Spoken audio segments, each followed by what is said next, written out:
Queridos, é muito bom estarmos aqui e cada vez que aqui estou, sinto-me com uma responsabilidade dobrada em estar substituindo o nosso pastor para estar trazendo a mensagem de Deus aos nossos corações. E sempre peço para que Deus fale primeiro em meu coração. E o tema desta manhã, e vocês já devem ter visto, né, nós postamos, a igreja postou alguma coisa, é um tema que é um pouco diferente daquilo que nós estamos ouvindo. E a gente tem ouvido durante algum tempo, e já há bastante tempo, Jesus está voltando, ou Jesus voltará. E eu não compartilho mais dessa ideia de que Jesus voltará. Mas a ideia que eu compartilho, o pensamento que eu compartilho hoje, é que Jesus não voltará, mas que Jesus já está voltando. Jesus já está às portas, meu amado.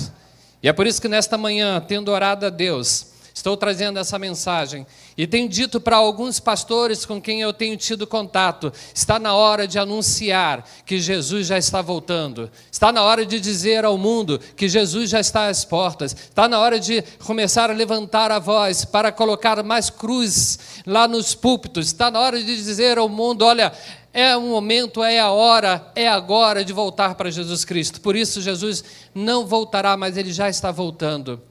E nós temos certeza disso, meu amado, e eu falo isso com toda a convicção de que tudo aquilo que nós temos visto e ouvido tem apontado para isso. Então, nesta manhã, eu quero dizer para você, Jesus já está voltando.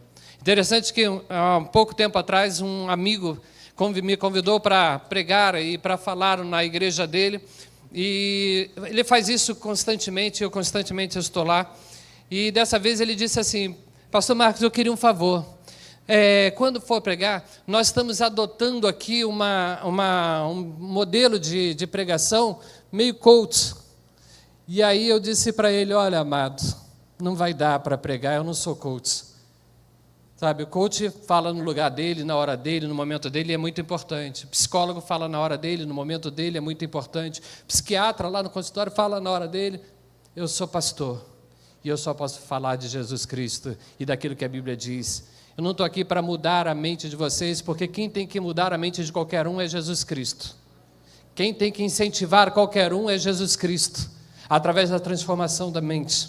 E aí ele ficou um pouco, eu acredito que um pouco chateado, e eu espero que ele me convide novamente para estar com ele, já que isso era costume, né? Já faz algum tempo ele não retornou a ligação, mas eu falei para ele, olha, se você quiser uma palestra, eu indico um coach para você, mas não para pregar dessa forma, porque a pregação do Senhor Jesus Cristo hoje, para esse tempo, é cruz, é momento que nós estamos vivendo, é transformação desse mundo, através do Evangelho, porque o Evangelho do Senhor Jesus Cristo é poder de Deus, para transformar, para salvar vidas. E é nesta manhã, nós vamos falar de Jesus, mas vamos falar que Jesus já está à porta. Eu quero convidar a você a compartilhar comigo uma parte da palavra de Deus, né, que se encontra lá no livro de Apocalipse, capítulo 22. Nós vamos ler alguns versículos salteados, né, para que possamos ganhar tempo.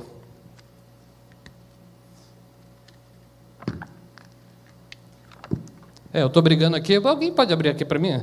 Queridos, diz assim a palavra de Deus, escutem de Jesus, eu venho logo. Felizes os que obedecem às palavras da profecia deste livro.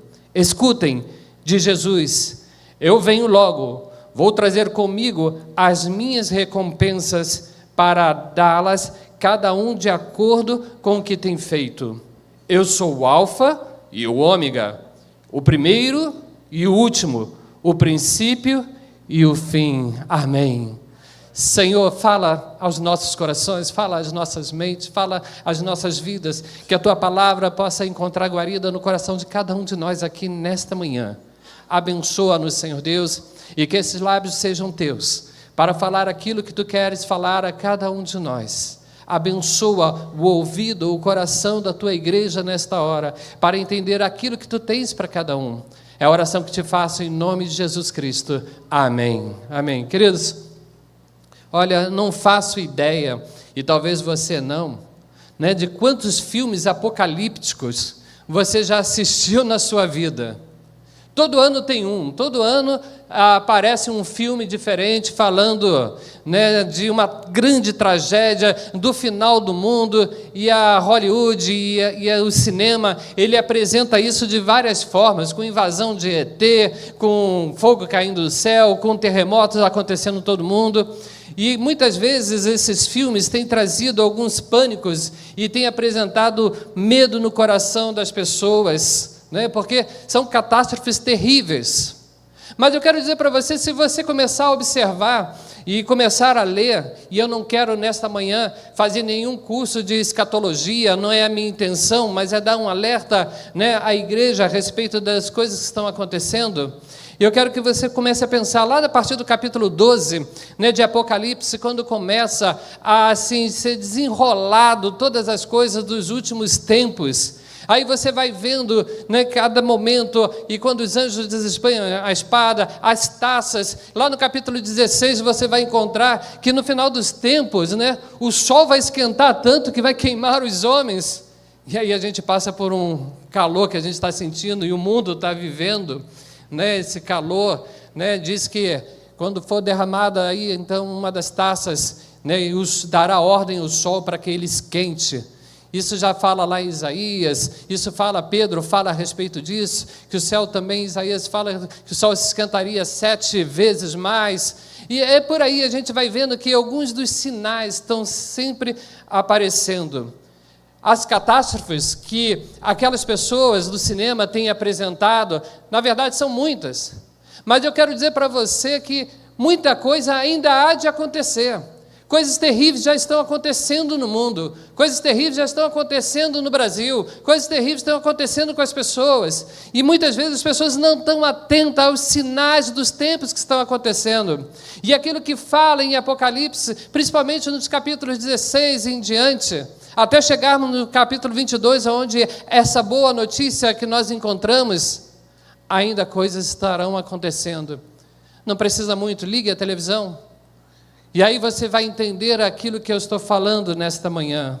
Mas uma coisa, meu amado, eu quero falar para você hoje, e eu tenho certeza absoluta, para nós, filhos de Deus, como nós já cantamos nesta manhã, para nós, crentes no Senhor Jesus Cristo, será a melhor coisa que possa acontecer na sua vida, é a volta de Jesus.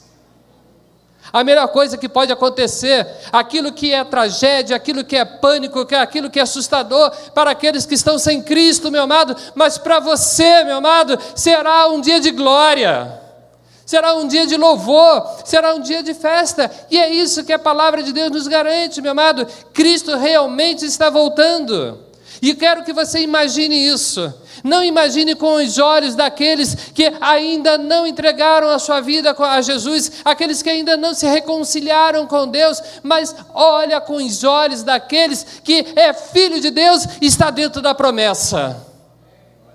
Eu estou. Se você está, diga amém. Vamos vislumbrar um pouco como vai ser isso? Existe um cântico, aqueles que são dos crentes do século passado, e aqui tem alguns que devem lembrar. Cadê Lucas? Tu está aí? Vem cá, Lucas, vamos relembrar, e eu quero mostrar para essa turma como vai ser. Sabe, como será então esse dia glorioso? E aí nós vamos então tentar. Eu ia fazer solo, mas eu acho que o ministro de música não ia gostar muito. Bota um dó maior, um dó menor, e nós vamos dizer para a igreja como vai ser esse dia, meu amado. Só para você ter uma ideia. Já refugia a glória de Jesus, o Salvador. Quem lembra?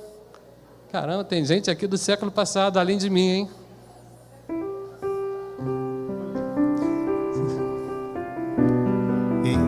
Tem a letra aí? Já refugia a glória eterna? HCC 153, não é isso? Como eu não sou do século passado, eu vou ler aqui, tá?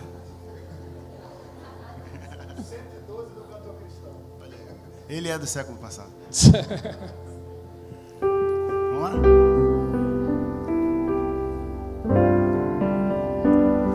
Já refugia a glória eterna de Jesus, o Rei dos Reis, prévios reinos deste mundo. mundo seguirão as suas leis.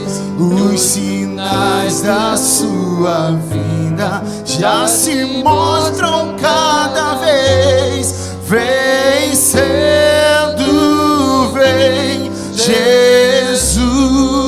Agora sim, você conhece, vamos lá juntos? Glória, glória, aleluia. Glória, glória, aleluia. Se você quiser ficar de pé, pode ficar, amados. Glória, glória, aleluia. Vencendo, vem Jesus. O clarins.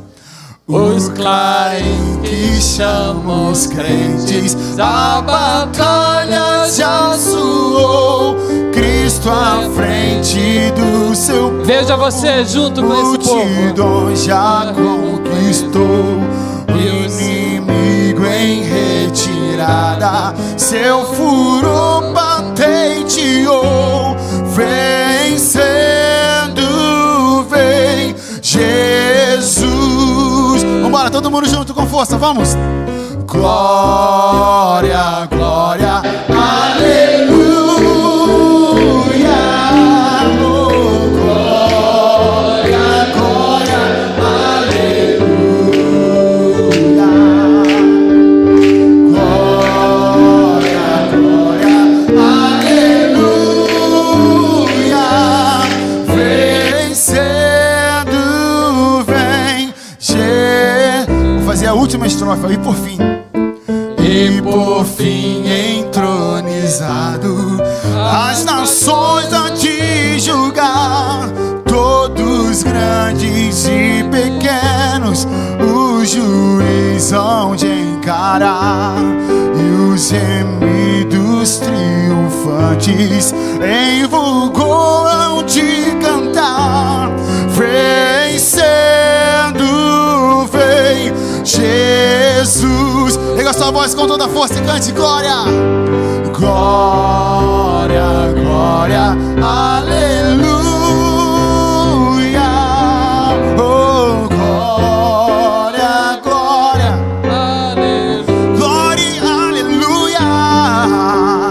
Glória, glória, aleluia. Vencendo, vem Jesus. Vencendo, vem Jesus. Vencendo, vem Jesus. Vencendo, vem Jesus. Aleluias. Jesus.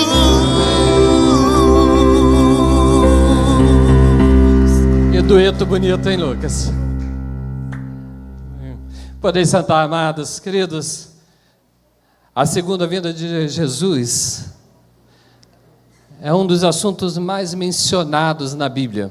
Para você ter uma ideia, a Bíblia fala da primeira vinda de Jesus umas 300 vezes, anunciando que Jesus viria, o Messias viria.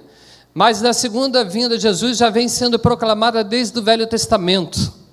E existe mais de 2.400 citações a respeito da segunda vinda de Jesus. Desde o princípio, a promessa do Senhor é que Jesus voltaria. Queridos, aquele Jesus que nasceu numa manjedoura, aquele Jesus que cresceu, aquele Jesus que começou o seu ministério aos 33 anos, ele pregando o Evangelho, ele pregando a salvação, ele pregando o arrependimento, assim como João Batista fez. E ele um dia foi crucificado. E ele foi crucificado não foi à toa, ele foi crucificado por causa dos meus pecados, ele foi crucificado por causa dos teus pecados. E a palavra de Deus diz que isso nos dá uma série de garantias além da vida eterna, e ele diz que através das suas pisaduras, através da sua morte, nós somos curados, meu amado. Ele diz que Jesus é a solução para todos os males dessa terra, todos os males dos homens. E esse Jesus, ele foi crucificado, ele foi morto, ele foi sepultado, mas no terceiro dia ele ressuscitou em glórias. E quando ele estava indo aos céus, ele prometeu aos seus discípulos que da mesma maneira que ele estava sendo visto indo, ele voltaria para buscar os seus filhos, para buscar a sua igreja, para me buscar, para buscar você, meu amado. Jesus já está voltando para cumprir a sua promessa. Queridos, quando eu olho para os acontecimentos que nós temos vivido no mundo, quando eu olho para as coisas que estão acontecendo no nosso dia a dia, eu tenho a certeza que a palavra de Deus está se cumprindo a cada instante. Os sinais profetizados, até mesmo por Jesus, eles estão se cumprindo a cada instante, a cada amanhecer, a cada ligada de TV que a gente faz e eu vejo alguma notícia no mundo. E é interessante que Jesus, quando ainda com os seus discípulos passando lá por Jerusalém, e eles estavam próximo lá ao templo, e o templo de Jerusalém, aquele templo era majestoso, e nós já falamos disso algumas vezes aqui. Era um templo muito bonito, e os discípulos estavam chamando a atenção de Jesus para olhar para aquele templo, para olhar para a beleza que era, para a riqueza que era aquele templo. E aí Jesus olha para ele e diz: olha, vai chegar o dia que não vai ficar pedra sobre pedra. Capítulo 24 de Mateus. Jesus começa então a falar, e ele diz: olha, mas quando será isso? Quando será o fim? Quando isso vai acontecer? E aí Jesus começa então a narrar para os seus discípulos exatamente aquilo que estava para vir, aquilo que estava para acontecer, aquilo que estava para ocorrer. E aí ele começa a falar no capítulo 24 de Mateus, e ele começa a mostrar os sinais. Eu quero passar para vocês alguns, para que você pare e para que você pense se já não estamos vivendo algumas coisas a respeito disso. E eu quero o primeiro sinal que Jesus diz, que esse evangelho que nós estamos pregando aqui hoje, que nós estamos falando para você hoje, e que você já ouviu há algum tempo, e que por certo você vai reproduzi-lo para outras pessoas, ele chegará a todas as nações. Capítulo 24 de Mateus, versículo 14, está escrito: e a boa notícia do reino será anunciado no mundo inteiro como testemunho para toda a humanidade, e então virá o fim. Queridos, o ide de Jesus para a igreja, o ide de Jesus para os seus discípulos, o ide de Jesus para mim e para você, meu amado, já faz parte do trabalho de Deus, já faz parte da comissão de Deus que Ele nos deixou para que Jesus voltasse. E quando Ele diz: ide por todo mundo, pregai o evangelho, batizando em nome do Pai, do Filho e do Espírito Santo, e começava então em Jerusalém, passando pela Samaria até os confins da terra, já era para que a volta de Jesus fosse então abreviada. Mas a igreja moderna está tendo muitas outras preocupações hoje. Se vive muito estética, se vive muita vida social, se vive muito encontros, mas a grande verdade que nós como igreja fomos chamados para pregar esse evangelho em tempo e fora de tempo, se é que nós queremos apressar a volta do Senhor Jesus Cristo. Queridos, mas eu quero dizer para você, o evangelho está chegando em todas as partes desse mundo. Hoje nós temos uma facilidade tão grande para falar com pessoas que estão lá do outro lado do mundo. Ontem eu estava à tarde, com clicar, eu liguei para uma amiga de infância para dar feliz aniversário para ela que estava nos Estados Unidos. E na mesma hora que eu estava falando, o irmão dela que estava na Europa estava ligando para ela. Através da internet, o evangelho está se espalhando. Os países mais fechados do mundo, existe pregação do evangelho. A Coreia do Norte é considerado o país mais fechado do mundo atualmente, até mesmo mais do que a China. aonde ainda se mata cristãos. A Coreia do Norte, o evangelho está sendo pregado. Na Coreia do Sul, conta-se um testemunho de uma família cristã que louvava a Deus, que pregava o evangelho, que distribuía pedaços da Bíblia, uma Bíblia que muitas vezes está sendo deixada de lado aqui, mas lá, essa família foi presa pelo exército, então, da Coreia. E a sentença não é outra, é morta. E aí os soldados pegaram aquela família toda, inclusive com crianças, e cavaram um buraco, e nesse buraco jogaram ali aquela família toda. E a ordem era: vocês precisam renegar a esse Jesus e adorar o imperador, o dono daquele país. E eles disseram não. E eles: vocês não vão negar? Não. E aí começaram a jogar terra, primeiro calando a boca das crianças. E eles vivos, até que eles foram enterrados vivos, cantando louvores ao nosso Deus. As igrejas da Coreia do Sul, todas elas contam esse testemunho. Sabe por quê? Porque aqueles soldados se converteram. O evangelho está sendo pregado tanto aqui, quanto na África, quanto na Ásia, de norte a sul desse mundo, do Polo Norte ao Polo Sul. Queridos, a outra é a tribulação. Mateus capítulo 24 diz: porque naquele dia haverá sofrimento tão grande como nunca houve desde que Deus criou o mundo, e nunca mais acontecerá coisa igual. Porém Deus diminuiu esse tempo de sofrimento. Se não fosse assim, ninguém será salvo, mas por causa do povo que Deus escolheu, eu e você, para salvar, esse tempo será diminuído. Eu escuto com frequência, e eu acho que os irmãos também: caramba, como é que esse ano passou rápido? Quem é que já ouviu isso? Quem é que já disse isso? Quem já disse: olha, não está dando mais tempo para nada. Olha, o tempo está passando, está corrido demais. Alguns estudiosos dizem: não, é porque hoje nós fazemos mais coisa, mas a grande verdade está aqui, meu amado, essa sensação de que o tempo está passando rápido. Nós estamos comemorando Páscoa, cantata de Páscoa, agora já estamos na cantata de Natal. E o tempo já está passando.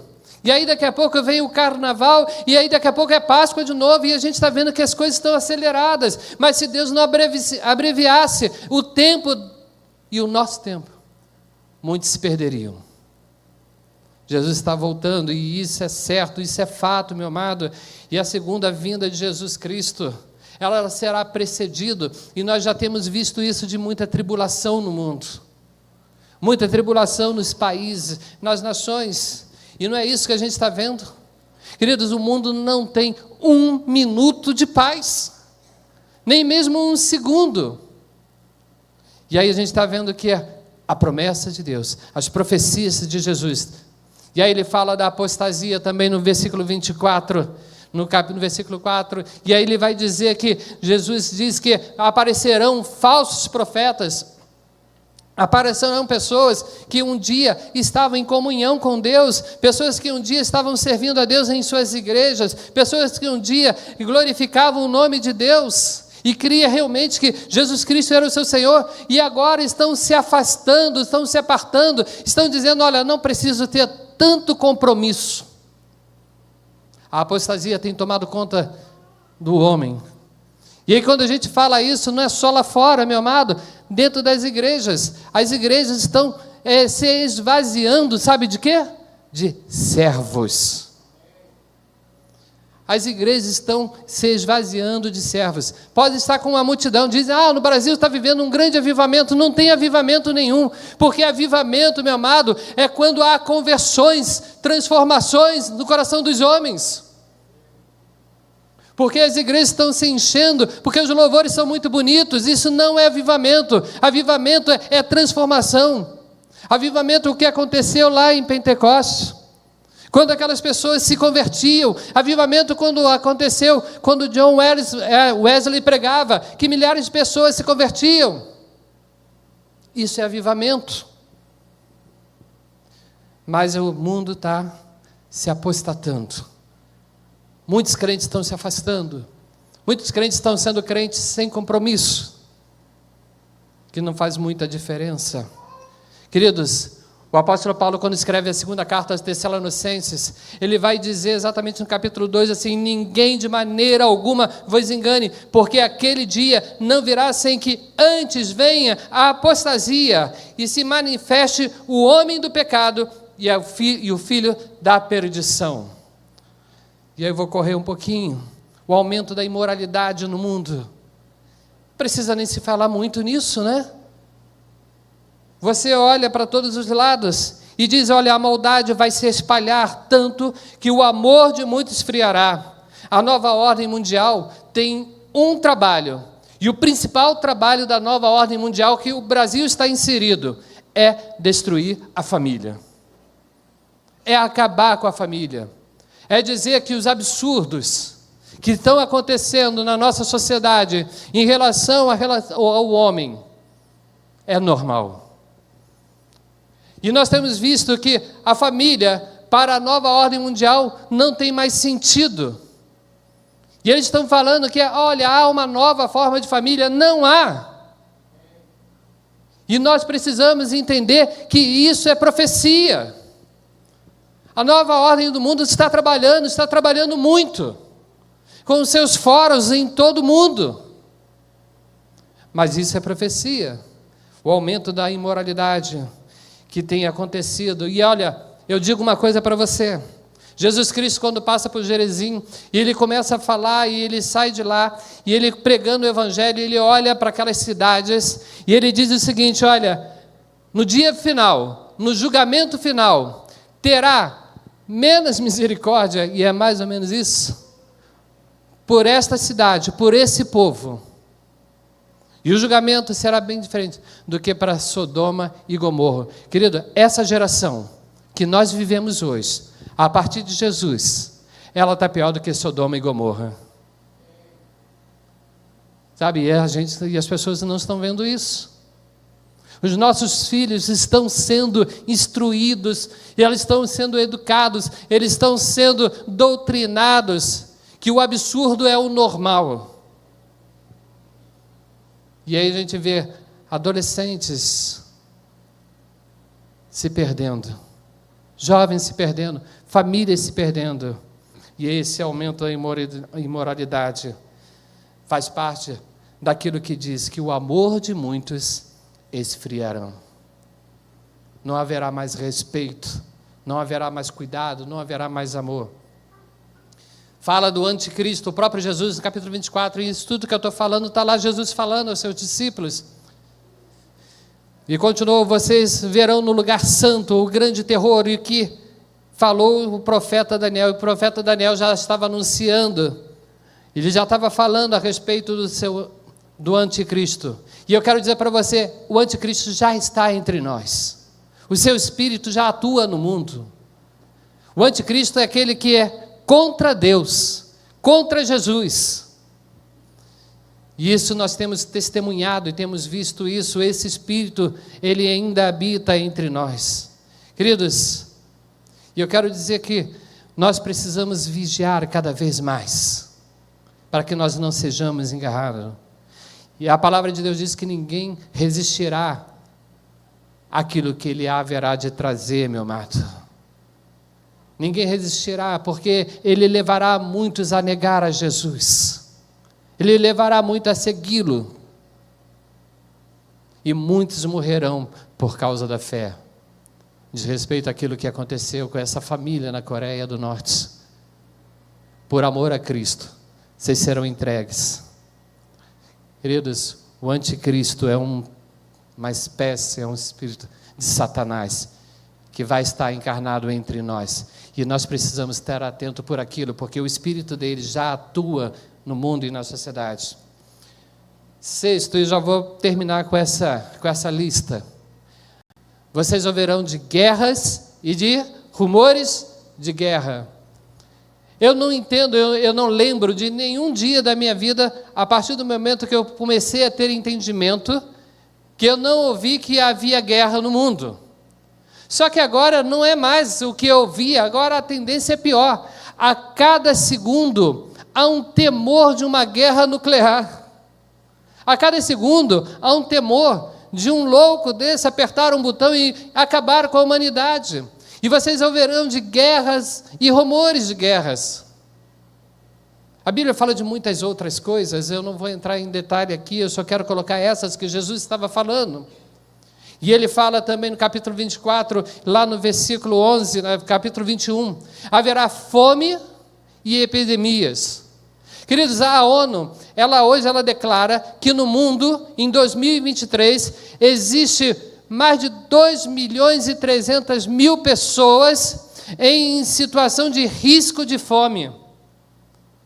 2.300.000 pessoas com insegurança alimentar. Isso é um nome bonito que eles criaram, segurança alimentar, para dizer que existe muita gente sentindo fome, passando fome no mundo. Isso é uma realidade.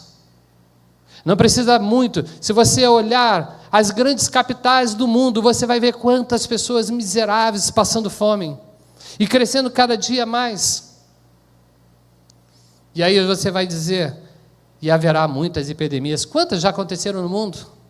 Você ouvia antigamente, né, no tempo da minha avó, teve a gripe espanhola. No tempo da minha avó teve, outra epidemia, teve a peste bubônica, teve a peste negra. Mas olha, você hoje faz parte de uma história. No teu tempo houve uma grande epidemia que parou o mundo.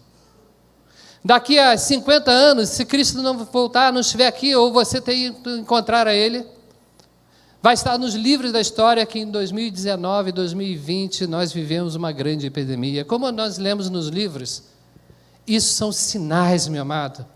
E lá já estão dizendo, olha, estamos em risco de uma nova grande epidemia. E aí a Bíblia vai falando, meu amado, a respeito disso. A grande questão agora é, como devemos então esperar essa vinda de Jesus? Como eu devo esperar essa vinda de Jesus? Como eu devo me preparar, meu amado? E eu quero dizer isso para você, nesta manhã. Em primeiro lugar, você precisa estar esperando essa segunda vinda de Jesus, como salva-vidas. É o que Deus espera de você. O anúncio que está aqui, esse alerta que está aqui, não é para nós nos assustar, porque nós estamos garantidos. Interessante que Billy Graham fez um grande congresso na África do Sul e reuniu milhares e milhares de pessoas. E ele pregava exatamente sobre o final do mundo nesse congresso, sobre a volta de Jesus. E quando terminou aquele congresso, ele foi para uma reunião com os anciões, com os líderes mais velhos daquele país onde ele estava. E ali, então, questionaram ele, olha, Billy Graham, desde que eu sou menino, eu ouço que Jesus vai voltar. E até agora não voltou. Eu vou viver 100 anos. E Jesus não vai voltar. Billy Graham olhou para ele e disse o seguinte, olha, com certeza, eu digo isso como tenho fé nesse Jesus. Ele olhando para aquele ancião e falou, você vai ver Jesus antes desses 100 anos. Um homem de 70 anos, com certeza, ia ver Jesus antes de completar 100 anos, ou aqueles 100 anos a partir dos 70. É fato, meu amado. Se Jesus não voltar enquanto você estiver aqui, você vai se encontrar com Ele. Porque a Bíblia diz que quando Jesus voltar, trará com Ele aqueles que morreram, e nós que estamos vivos, nos encontraremos com Ele nos ares, glória a Deus.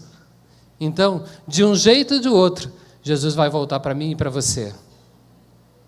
Mas eu creio, e eu espero que seja da segunda forma, para eu poder fazer parte daquele coro celestial, dizendo, oh, glórias, aleluias. Queridos, ser salva-vidas, assim, pois, não é da vontade do vosso Pai Celeste que pereça só um desses pequeninos. Jesus falando isso lá em Mateus capítulo 18. A igreja desse século, meu amado, dessa geração, precisa pregar o Evangelho. Você precisa começar a falar mais de Jesus. Você precisa falar mais da vinda do Senhor Jesus Cristo. Sabe, as igrejas não estão muito preocupadas com isso. Uma vez eu tive que reunir um grupo lá na igreja, onde eu estava pastoreando, para dizer para eles, olha, nós temos tanto trabalho para trazer as pessoas para Cristo. Mas muitas vezes, nós que somos crentes mais experientes, mais antigos, nós não estamos fazendo nada para mantê-los dentro da igreja. Muito pelo contrário. O falar, o agir, a falta de amor, a falta de empatia, tem colocado muitos novos crentes para fora. E nós precisamos observar isso. Somos chamados para esse tempo para sermos salva-vidas. Mas, em segundo lugar, como você deve guardar a segunda vinda de Cristo? Atento como um sentinela. Beleza? Não dá mais para você ficar desorientado. Não dá mais para você ficar mais assim, desligado ou desleixado. Mas você precisa estar atento a todas as coisas que estão acontecendo, atento como está a tua fé, atento como você tem vivido, atento como você tem proclamado esse nome do Evangelho. A palavra de Deus diz, olha, mas vocês, meus irmãos, Paulo escrevendo a Tessalonicenses, capítulo 5, meus irmãos, não estão na escuridão e do dia do Senhor não deverá pegá-los como um ladrão que ataca de surpresas. Todos vocês são da luz e do dia, não somos da noite nem da escuridão. Por isso, não vamos ficar dormindo como os outros, mas vamos estar acordados, sabe, como sentinelas, e em nosso perfeito juízo. Os que dormem de noite e os que bebem é de noite que ficam bêbados. Queridos, nós devemos guardar a segunda vinda de Cristo com profunda vigilância. Não podemos mais relaxar com relação a isso como igreja. Não podemos mais perder tempo, pois ela é o resultado da transformação, meu amado, esse estar sentinela, esse estar atento, da transformação que aconteceu na minha vida, a transformação que aconteceu no meu coração, porque o inimigo não quer, meu amado, que você participe dessa grande festa.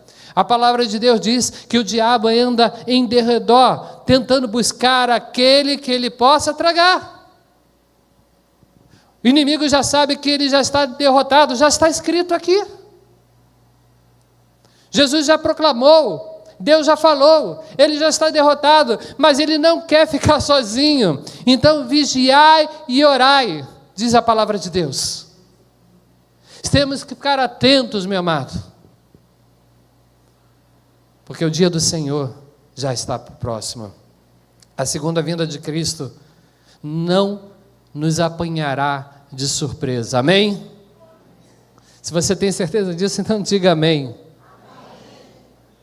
A segunda vinda de Cristo não te apanhará de surpresa. Eu costumo dizer, e eu falo sempre, que assim como eu sou um ser de milagres, porque eu recebo milagres todos os dias, queridos, e o milagre na minha vida precisa ser algo comum e não algo extraordinário. Eu costumo dizer isso e eu digo da mesma forma. Eu preciso estar atento, porque estar atento faz parte da minha vida como servo de Deus. Vigiando, faz parte da sua vida. E você precisa estar preparados para isso. Queridos, os filhos da luz devem estar atentos e viver, meu amado, de olhos abertos. Devem viver em obediência à palavra do Senhor Jesus Cristo. Mas também os filhos da luz precisam acordar, porque um sentinela não pode dormir em seu posto. E é isso que a Bíblia nos ensina. E sobre a vigilância, sabe, Jesus mesmo advertiu aos seus discípulos, e ele diz, e terminou dizendo, portanto, fiquem vigiando, porque você não sabe qual será o dia e a hora que o Senhor vai estar voltando. Pode ser amanhã, pode ser hoje, mas pode ser que você vá se encontrar com Ele. Sabe, então você precisa, meu amado, começar a pensar nisso. Eu estou sentinela, eu estou atento, a minha vida está, sabe, sendo assim guardada. E estar vigilante, meu amado, é estar em comunhão com Deus, sempre e todos os dias. Mas uma outra forma de você também aguardar a segunda vinda de Cristo, meu amado. Como disse, sentinela e de prontidão. Soldado de prontidão dorme de boots. Ele dorme com a roupa. Ele dorme preparado. Nenhum soldado em prontidão tira o uniforme. Né? Ou tira, eu não sei. Acho que não tira, né? Prontidão é estar mais do que acordado.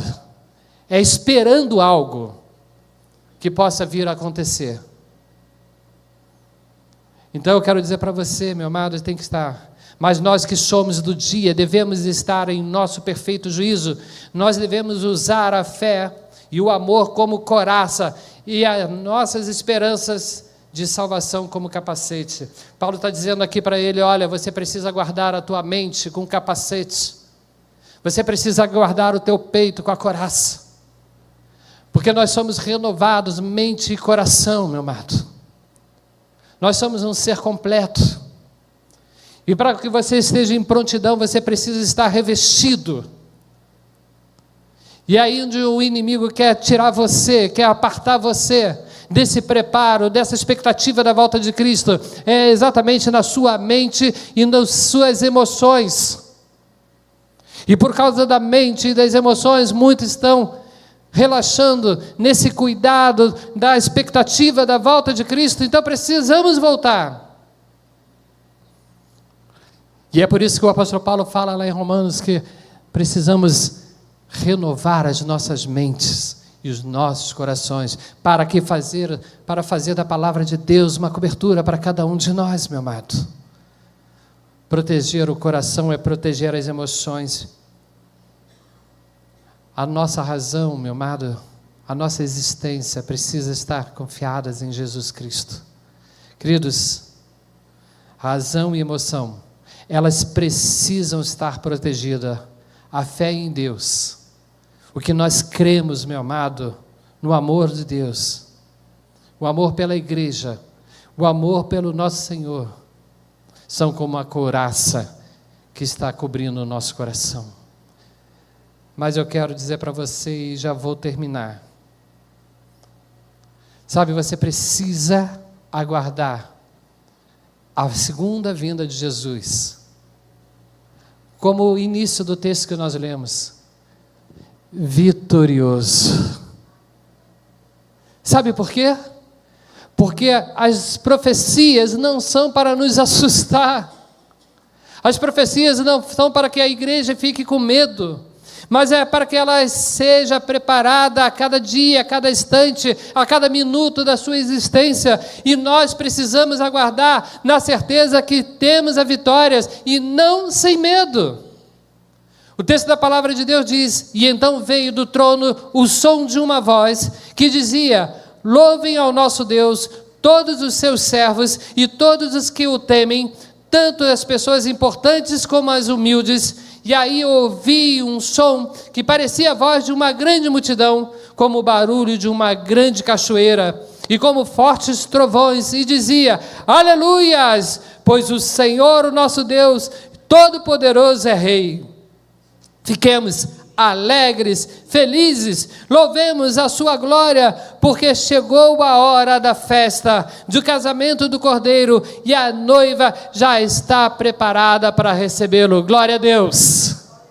Jesus está voltando, e a palavra de Deus diz, alegrai-vos, porque nós somos a igreja do Senhor, nós somos a noiva do Senhor, e nós estamos em festa, meu amado, e não temendo todas as coisas que estão acontecendo nesse mundo, mas vigilantes. Vamos receber, vamos esperar e vamos então proclamar essa segunda vinda de Jesus como vitoriosos, porque nós vencemos com Cristo Jesus. E é assim que Deus quer que você espere, meu amado. Jesus já está voltando, mas eu faço parte da grande festa. Eu faço parte daquele momento especial. Oh, glórias, aleluias, Maranata, vem Jesus. E aí, meu amado, declaramos nesse momento. E Jesus está voltando, meu amado, para buscar a sua igreja. Esse dia será o dia um dia glorioso. Será um dia, não um dia de sofrimento para a igreja do Senhor, mas um dia de festa. O próprio Senhor nos ensina isso. E Paulo, alegrando a igreja, ele diz: olha, Deus não nos escolheu para o sofrimento, o castigo da sua ira, mas para nos dar a salvação por meio do nosso Senhor Jesus Cristo, que morreu por nós para podermos viver com Ele, tanto se estivermos vivos como se estivesse morto quando Ele vier. Paulo escreve isso ao 1 Tessalonicenses e ele fala exatamente isso no capítulo 5. Queridos, quando Cristo vier, será um dia de grande festa, de grande alarido. Amém?